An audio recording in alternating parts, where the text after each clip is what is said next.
नमस्कार, बखबर में आपका स्वागत है। मैं हूं राघवेंद्र सिंह। बखबर में आज हम बात करेंगे मध्य प्रदेश की सियासत के बारे में।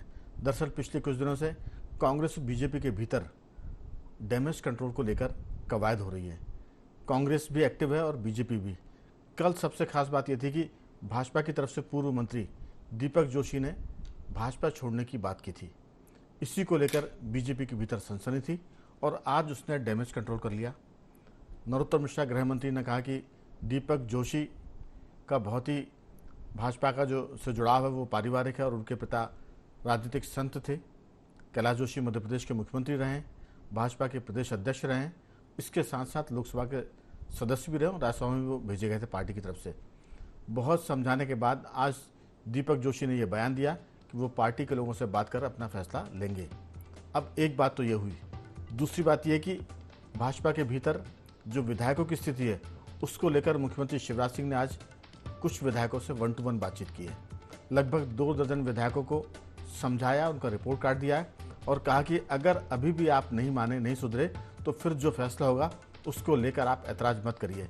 इसका मतलब कि पहले समझाइश दी गई थी और अब चेतावनियों का दौर शुरू हो गया है कि आप कार्यकर्ताओं से और जनता से अपने संबंध सुधारें और नहीं तो जो पार्टी फैसला करेगी उसको स्वीकार करें। आज इसी पर हम विस्तार से बात करेंगे कि या तो आप मान जाओ, सुधर जाओ, नहीं तो फिर पार्टी फैसला करेगी। इसी मुद्दे पर विस्तार से बात करने के लिए स्टूडियो हमारे साथ मौजूद है हमारे वरिष्ठ पत्रकार साथी योगीराज योगेश जी। टेलीफोन लाइन पर हैं वरिष्ठ पत्रकार रघुवर दयाल गोहिया जी और मध्य प्रदेश की वरिष्ठ पत्रकार स्काइप पर हमारे साथ मौजूद हैं जयश्री पिंगले जी। आप सभी का बहुत बहुत स्वागत है।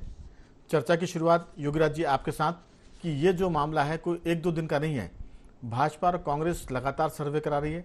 बीजेपी चूंकि सरकार में तो उसके सर्वे ज़्यादा बारीकी से हो रहे हैं और एंटी इनकम्बेंसी का जो डर है उसको लेकर मंत्रियों को और विधायकों को लगातार समझाइश दी जा रही है, सामूहिक तौर पर 1-to-1 बातचीत में और केंद्रीय नेतृत्व द्वारा भी। आज जो बातचीत का सिलसिला वो ये कि अगर आप नहीं सुधरे तो फिर आपके टिकट कटेंगे। बगावत के लिए भाजपा इंतजाम कर रही है, कांग्रेस भी सक्रिय है। आपकी राय कि अगर नहीं सुधरे तो फिर बीजेपी कैसे अपने विधायकों को कंट्रोल करेगी? देखिए राघवेंद्र जी, ये बहुत महत्वपूर्ण समय है बीजेपी के लिए, क्योंकि जिस तरीके से पिछले 1.5-2 सालों में डेवलपमेंट हुए हैं बीजेपी के पॉइंट ऑफ व्यू से, वो बहुत ज़्यादा अच्छे नहीं हुए। आप देखो, नगरीय निकाय चुनाव में 7 पे आप नगर निगम आपने खो दिए। इसके बावजूद लगातार भाजपा विधायकों को लेकर लगातार शिकायत संगठन को मिल रही है, मंत्री और मुख्यमंत्री तक पहुंच रही है और बाई नेम पहुंच रही है कि कौन विधायक अपने क्षेत्र में कैसा काम कर रहा है और कौन नहीं कर रहा है। और जो सर्वे भी जो भाजपा को मिले हैं, चाहे वो संगठन की तरफ से सर्वे आए हों चाहे संघ के सर्वे आए जी, सब में कम से कम 70 से 80 विधायकों को लेकर निगेटिव रिपोर्ट्स है। और यदि 70 से 80 विधायकों को लेकर यदि निगेटिव रिपोर्ट संगठन को मिली है या सरकार को मिली है तो ये इससे ज़्यादा चिंताजनक स्थिति कोई हो नहीं सकती, क्योंकि आप आधा यदि आप लूज़ करने जा रहे हैं तो फिर बचा क्या आपके पास। और यही स्थिति, और ये उस समय महत्वपूर्ण हो जाता है कि जब कांग्रेस में लगातार लोग चैतन्य हो रहे हैं, मेहनत कर रहे हैं और कांग्रेस के प्रत्याशी क्षेत्र में जा जाके लोगों से संपर्क साध रहे हैं। ज़्यादा नेगेटिव फीडबैक भाजपा विधायकों को लेकर है, तो ये चिंता भाजपा के लिए बहुत बड़ी समस्या है। और 2018 के चुनाव में भी हमने देखा, जैसे आपने उदाहरण भी दिया दीपक जोशी जो आजकल नाराज चल रहे हैं बीजेपी से। यदि आप 2-2, 3-3 चुनाव जी, ऐसे कई दीपक जो नाराज चल रहे हैं हाँ, और जिनकी ज्योति की जो लो है वो फड़फड़ा रही है, बेचैन है, तो 1-2 दीपक का सवाल नहीं है इसमें जी। नहीं, बिल्कुल सही बात है, क्योंकि पिछले कई दिनों से ये इस बात को लेकर कई दिनों से शिकायत संगठन को मिल रही है और संगठन उस डैमेज कंट्रोल को लेकर लड़ा भी है। लेकिन बीजेपी के साथ सबसे बड़ी समस्या क्या हो गई कि उसको सरकार के साथ साथ संगठन के स्तर पर भी जूझना पड़ रहा है, क्योंकि संगठन में जो पहले पदाधिकारी जो श्रेष्ठ और जो वरिष्ठ हुआ करते थे उन वरिष्ठों को आज अभाव है। आज ऐसे नेताओं को मनाने वाला कोई नेता संगठन में नहीं है। संगठन में जो नई पौध आई है वो पौध भी अपने वरिष्ठों के साथ तालमेल बखूबी नहीं बना पाई है। तो संगठन को लेकर समस्याएं बहुत ज़बरदस्त बीजेपी में आई हैं। एक जो यूनिटी का जो संदेश संगठन की तरफ से जाना चाहिए था वो भी नहीं जा पाया है। कई तरह तरह की नई नियुक्तियां हुई हैं। भोपाल के संदर्भ में भी यदि आप बात करें, भोपाल में ऐसे जिलाध्यक्ष हैं जो 10 आदमी इकट्ठे नहीं कर सकते। तो यदि ऐसे लोगों को आपने चुना केवल चेहरे देख के, जिनका ना तो ज़मीन पर कोई आधार है ना क्षेत्र में जिनकी कोई पूछ परख है, तो आने वाले चुनाव में क्या हश्र होगा। और बीजेपी इन चेहरों को लेकर कहाँ तक जा पाएगी, कहाँ तक सक्सेस हो पाएगी, जबकि पार्टी के कई कद्दावर नेता बगावती तेवर अपनाए हुए हैं। ये 2018 में भी हमने देखा कि कई बगावत जो जो हुई है, जैसे दमोह को भी जैसे डैमेज कंट्रोल करने की कोशिश की।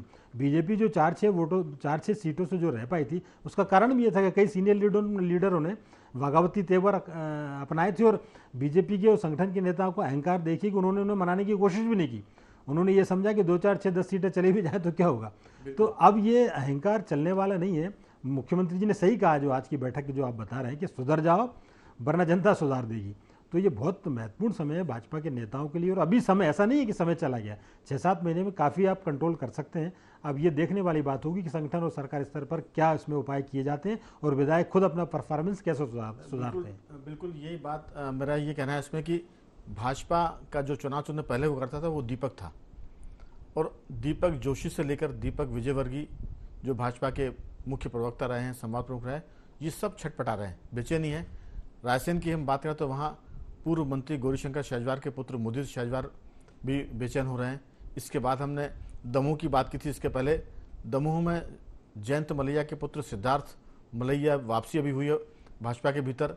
इसके अलावा हम बात करें तो बहुत से ऐसे लोग हैं जो पार्टी के लिए मुश्किल का सबब बन सकते हैं। लेकिन आज एक बात जरूर नोटिस करने लायक है, जयश्री जी इस बात से सहमत होंगी कि जिस ढंग से गृह मंत्री नरोत्तम मिश्रा ने दीपक जोशी को लेकर बयान दिया, उन्होंने कहा कि वो पार्टी के बहुत ही एक तरह से जिम्मेदार और मजबूत कार्यकर्ता हैं, उनके पिताजी की बहुत बड़ी विरासत उनके साथ है और हम सब दीपक जोशी के साथ खड़े हुए हैं।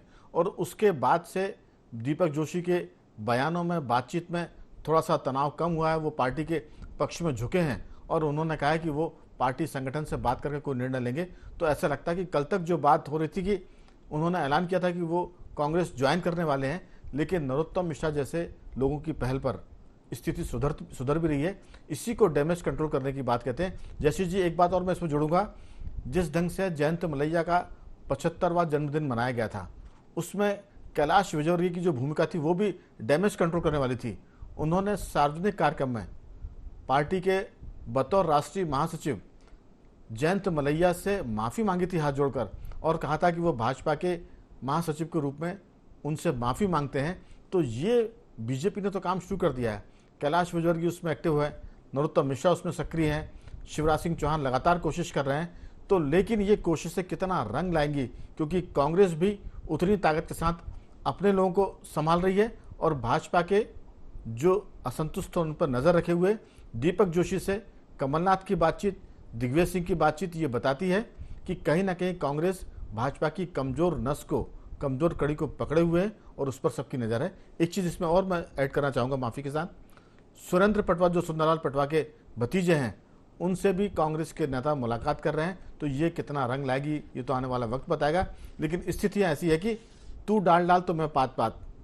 कांग्रेस अपना किला मजबूत कर रही है, भाजपा के किले में सेंध लगा रही है, और भाजपा के लीडर नरोत्तम मिश्रा से लेकर कैलाश विजयवर्गीय, शिवराज सिंह चौहान खुद लगे हुए हैं। अब ये कितना असर होगा इनकी बातचीत का वो सब देखने में आएगा। लेकिन अभी तो ये एक तरह से अल्टीमेटम है कि आप मान जाइए, सुधर जाइए, वरना आपके टिकट कट सकते हैं। आपकी राय जयश्री जी।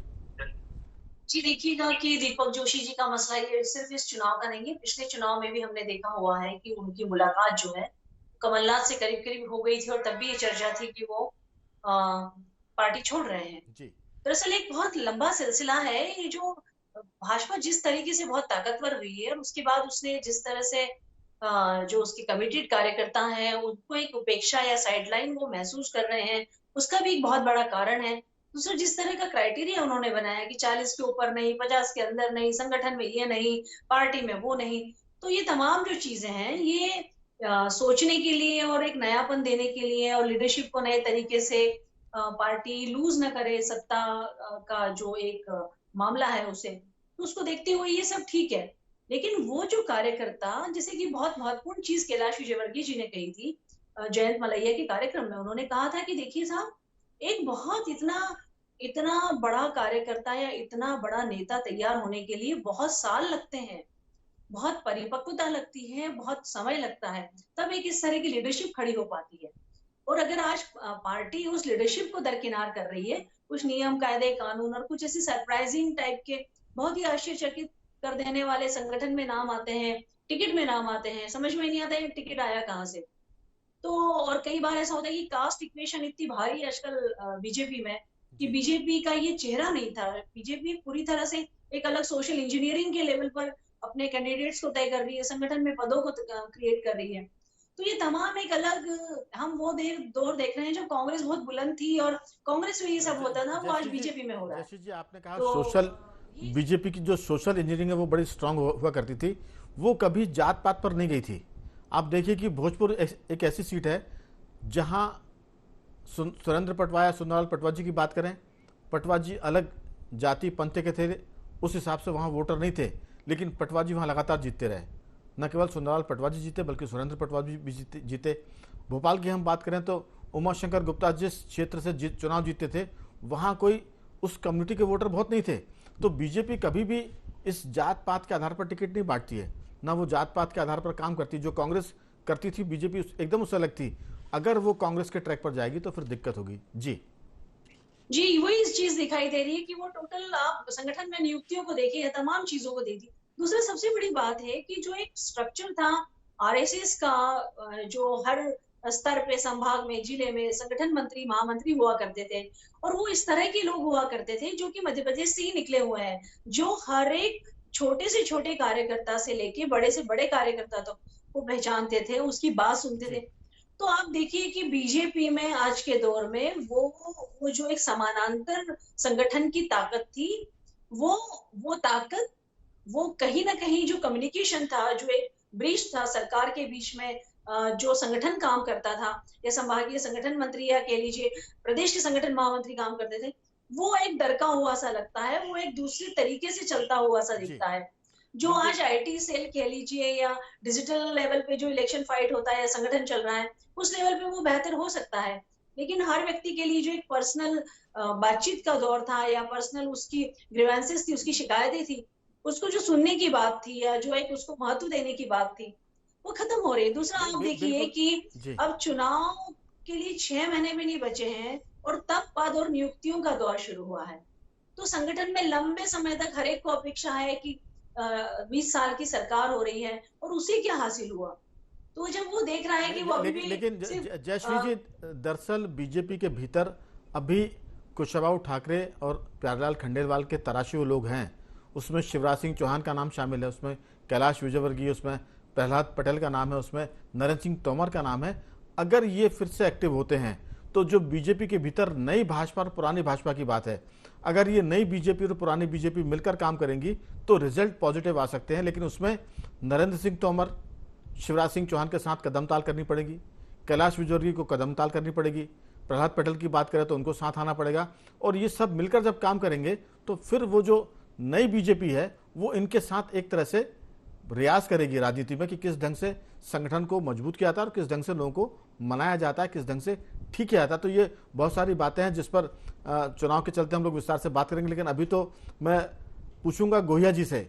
रघुवर दयाल गोहिया जी को भी राजनीति का लंबा तजुर्बा है। मध्य प्रदेश की राजनीति को वो हालांकि सीहोर जिले से देखते हैं, लेकिन उनका जो दृष्टिकोण है वो बहुत व्यापक है। गोहिया जी, जो सारा मामला चल रहा है, चाहे 1 to 1 शिवराज सिंह चौहान बात कर रहे हो, संगठन के लोग भाजपा के लोगों को समझा रहे हो, संगठन के नए पदाधिकारी अपने आप को एडजस्ट करने की बात कर रहे हो, क्या लगता है कि इस नए दौर में इलेक्शन जब 6 महीने दूर खड़ा है, किस ढंग से बीजेपी काम कर रही है? पहले तो आपका बहुत बहुत धन्यवाद राघवेंद्र जी, मुझे जोड़ने के लिए। एक बहुत अच्छी सार्थक एक आप डिबेट जो आपने आज जिसका विषय रखा हुआ है, जी आभार आपका मैं बहुत। तो जी यही कहना चाहूंगा कि पूरे देश और मध्य प्रदेश में अगर अपन उसका सिनेरियो देखें तो जब जब चुनाव नजदीक आते हैं तब तब असंतोष, विद्रोह, ये तमाम चीजें जो है कार्यकर्ताओं में और नेताओं में अपनी महत्वाकांक्षाओं की पूर्ति के लिए चलती हैं। तो वही दौर यहाँ मध्य प्रदेश में भी शुरू हो चुका है। जी इसमें कोई संदेह नहीं है कि माननीय मुख्यमंत्री हमारे सीहोर जिले को बिलोंग करते हैं।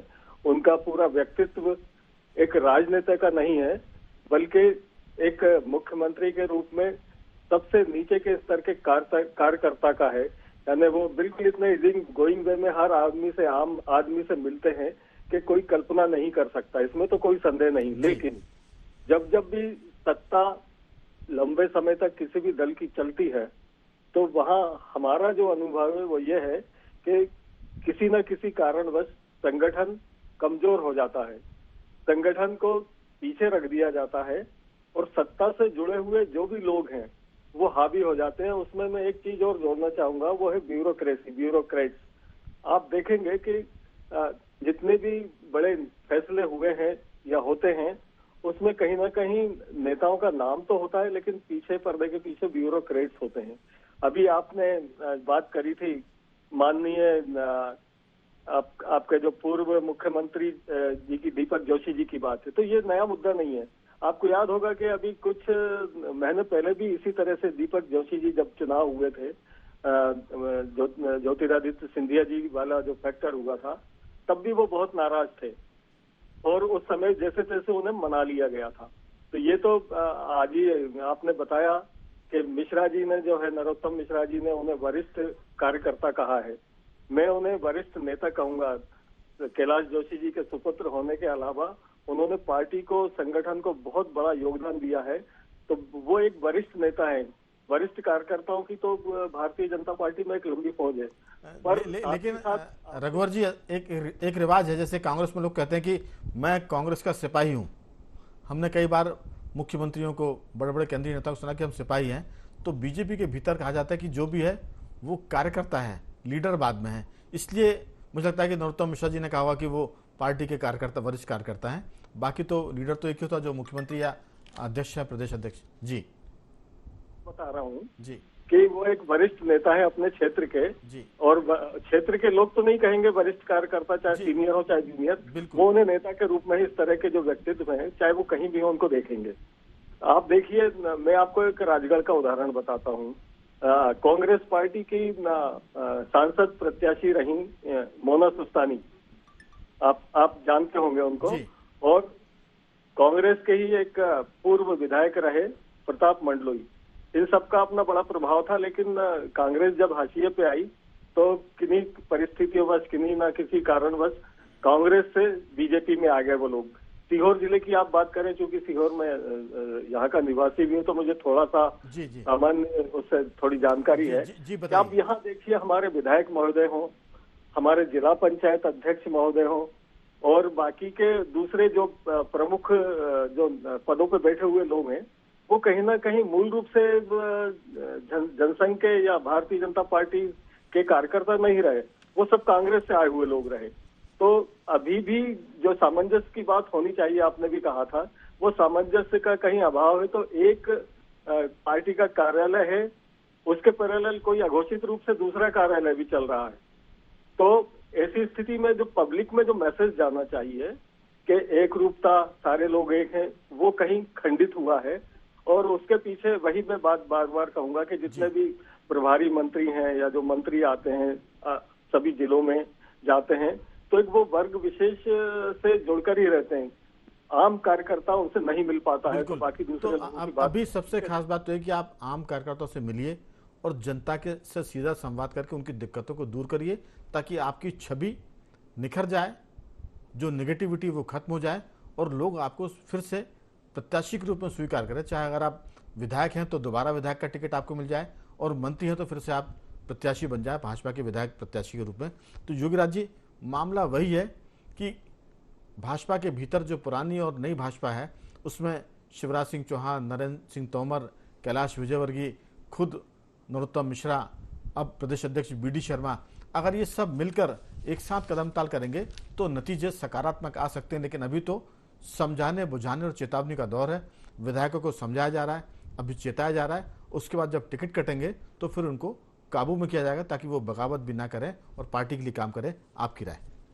देखिए राघवन जी, एक बहुत बड़ा चेंजेस भाजपा के विधायकों में भी आया है और भाजपा के नेताओं में भी आया है। और वो चेंजेस क्या है कि जब चुनाव आते हैं तो केवल सबका ध्यान ये रहता है कि हमें कैसे न कैसे बस टिकट मिल जाए जी। बाकी तो मोदी जी है और शिवराज जी हैं, उनके नाम पे हम चुनाव जीत ही जाएंगे। और साथ में संगठन है, और फिर कुछ मौका लगेगा तो संघ परिवार भी काम करेगा उनके लिए। बिल्कुल। तो इससे उनके अंदर ये भावना आ गई कि अब अपने को तो कुछ करना ही नहीं।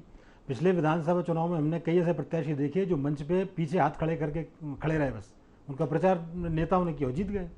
तो जब ऐसी स्थिति अब महसूस कर रहे हैं भाजपा के नेता या विधायक कि साहब केवल ऊपर से उनके नाम पे चुनाव जीत जाएंगे। तो उस चक्कर में वो जो उनको जो परिश्रम करना चाहिए अपनी कॉन्स्टिट्यूंसी में, जो मेहनत करनी चाहिए, उस मेहनत पर उनका ध्यान ही नहीं।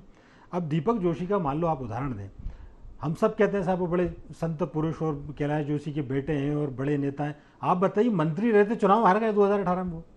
तो आपको ये तो सोचना पड़ेगा ना कि भले ही आप एक बार जीत जाए, 2 बार जीत जाए, 3 बार जीत जाए, लेकिन आपकी इमेज, आपका परिश्रम ऐसा होना चाहिए कि आपकी कंटिन्यूटी वहाँ बरकरार रहे। बस। क्योंकि ये मौका ऐसा है कि जरा से ही आपने किसी दूसरे को मौका दिया तो फिर आपको मौका मिलेगा, इसकी संभावना बहुत कम है। क्योंकि अब जिस कतार में बहुत लोग लगे हैं जी, अब जिस मनोज चौधरी ने उनको हराया, आप बताइए, ये 2018 में दीपक जोशी मंत्री थे और मनोज जोशी नए चेहरे थे कांग्रेस की तरफ से, क्योंकि इसके पहले वहाँ कोई बघेल खड़े हुआ करते थे, इन्हें पहली बार टिकट मिला और ये जीत गए। इसके बाद फिर सिंधिया फैक्टर हुआ तो भी वो जीते, और अभी भी उनकी सक्रियता इनसे ज़्यादा है। तो केवल आप इस आधार पे बगावत कर देंगे साहब मैं उनका लड़का हूँ और मैंने ये किया, मैंने वो किया और मेरे को आप तवज्जो दो, तो इससे कुछ हासिल होने वाला नहीं। और आज भी मान लो दीपक जोशी हाटपिपलिया से चुनाव लड़ें और मनोज चौधरी उनको फिर हरा दें, ये कांग्रेस के कैंडिडेट उनको हरा दे, तो फिर क्या आपका रह जाएगा? तो आपको जो कॉन्स्टिट्यूंसी मिली है उसमें आपको जी तोड़ मेहनत करना चाहिए। बिल्कुल। क्योंकि एक चीज़ बस लास्ट कह के मैं विराम करूंगा, जिस मोदी और शिवराज के नाम पर आप चुनाव लड़ रहे हैं, वो मोदी और शिवराज कितनी मेहनत कर रहे हैं उससे भी आपको प्रेरणा लेनी चाहिए। बिल्कुल। एक बात और है जयश्री जी, इस पूरे मामले में भाजपा के भीतर जिसको टिकट मिलता है वो सोचता है कि अब मुझे टिकट मिल गया है, पार्टी मुझको जिताएगी, लीडरों का मेरा साथ होगा, चाहे वो शिवराज सिंह चौहान हो, नरेंद्र मोदी हो, और वो खुद उतना काम नहीं करता जितना उसे काम करना चाहिए। वो एकदम या बाराती की भूमिका में होता है या वो लड़की का चाचा ताऊ जैसे की भूमिका में काम करता है, जबकि वो खुद उम्मीदवार है। और कांग्रेस के भीतर बिल्कुल अलग मामला है। कांग्रेस के भीतर टिकट लाने से लेकर इलेक्शन का मैनेजमेंट करना है और इलेक्शन लड़ना, यानी कांग्रेस का प्रत्याशी वन मैन आर्मी की तरह काम करता है, और बीजेपी भाजपा का प्रत्याशी ऐसा होता है कि वो 4 कंधों पर सवार है, उसमें संगठन है, उसमें मुख्यमंत्री है, उसमें प्रधानमंत्री है, इसके बाद कुछ बचता है तो संघ परिवार उसकी मदद करेगा, चुनाव तो वो जीत ही जाएगा। ये बेफिक्री उसको थोड़ा सा एक तरह से थोड़ा लापरवाह बना रही है। आपकी इसमें राय बहुत संक्षेप में? जी, बिल्कुल सही कहा आपने। और ये कारण इसलिए है कि पूरा जनता से सीधा जो मैंडेट मिल रहा है, जो जबरदस्त प्रतिसाद मिल रहा है भाजपा को जी, तो किसी भी बड़ी पॉलिटिकल पार्टी की हालत ऐसी हो जाती है। दूसरा क्या है कि बीजेपी जो है वो कार्डर बेस्ड पार्टी है, तो हमेशा हमने देखा है कि संगठन की जो मजबूती है वो हमेशा प्रत्याशी को मदद कर जाती है। लेकिन भाजपा को ये देखना पड़ेगा कि क्या वो ऐसे चेहरों को टिकट देना चाहती है जो अनजान है, अजनबी। अपन ने अभी राज्यसभा के टिकट भी देखे, या राज्यसभा में जो लोग भेजे गए उनकी बात करें, या और भी तमाम कई लोकसभा के समय के टिकट देखें, जो आपको लगता ही नहीं था कि इनके दम पर कोई लीडरशिप है शहर में, या ये चुनाव जीतने के बाद भी उनकी अपनी खुद की कोई लीडरशिप ही खड़ी नहीं हो पाई है। तो ऐसी लीडरशिप को खड़ा करने का अगर भाजपा ने तय कर रखा है कि वो एक बड़े चेहरों के आधार पर ही राजनीति करती रहेगी, तो बहुत मुश्किल है कि बिल्कुल। ये अभी अच्छा लग सकता है जब बहुत मजबूत हालत में है स्थिति, लेकिन अगर इस तरह की हालत रहे तो जो लोकल लीडरशिप को अगर खत्म करने की ये बात है, तो ये बहुत पार्टी के लिए आगे जाके बहुत बड़ा सबक। बिल्कुल। रघुवर जी, आप हर बार पार्टी के प्लेटफॉर्म पर खड़े होकर जीत सकते हैं, हर बार आपको अपने राष्ट्रीय नेतृत्व का लाभ मिल सकता है, संघ का लाभ मिल सकता है, संगठन का लाभ मिल सकता है, लेकिन ऐसा हर बार नहीं हो सकता। आपको खुद भी अपनी इमेज को बहुत पॉजिटिव बनाना पड़ेगा, आपको लोगों के काम करने पड़ेंगे, और जिसे कहते हैं ना, अहंकार से दूर होना पड़ेगा। इस पूरे मुद्दे पर आपकी 2-4-5 वाक्यों में बहुत संक्षेप में राय। मैं सिर्फ यही कहूंगा कि कल तक जो भारतीय जनता पार्टी कांग्रेस मुक्त भारत की बात कर रही थी, आज उसी की पार्टी के बड़े बड़े नेता कांग्रेस पार्टी ज्वाइन कर रहे हैं। सिर्फ इस मुद्दे पे भारतीय जनता पार्टी को, और जैसे आपने कहा राष्ट्रीय स्वयंसेवक संघ को, विचार मंथन और चिंतन करने की बहुत जरूरत है कि आखिर ये ऐसा क्यों हो रहा है। एकदम। आपको कर्नाटक का एग्जाम्पल मालूम ही, अभी छत्तीसगढ़ में ही हुआ है। पूर्व मुख्यमंत्री जो है वहाँ के, कुल मिलाकर मामला बड़ा पेचीदगी भरा है, उलझा भरा है, और बीजेपी को अपने आप को थोड़ा सा, जिसे कहते हैं ना, टाइम आउट लेकर सोचना पड़ेगा। आजकल आईपीएल में स्ट्रेटेजिक टाइम आउट होता है, तो वो टाइम आउट लेकर आपको सोचना पड़ेगा। कुल मिलाकर समय की तंगी है। तीनों मेहमानों को मैं धन्यवाद करूंगा, रघुवर जी आपका भी, जयश्री जी आपका भी, और योगराज जी आपका बहुत बहुत साधुवाद। कुल मिलाकर बीजेपी अपने संगठन को मजबूत कर रही है, लोगों को समझा रही है, बुझा रही है कि आप मान जाएं, समझ जाएं, कार्यकर्ताओं से, जनता से संवाद करें, थोड़ा सा अहंकार छोड़ें, नहीं तो फिर आपके टिकट कट सकते हैं। ये स्थिति आ गई है। 6 महीने बाद चुनाव है। आज बाखबर में सिर्फ इतना ही। कल किसी और मुद्दे पर बात करेंगे। तब तक बने रहिए हमारे साथ और देखते रहिए IND24।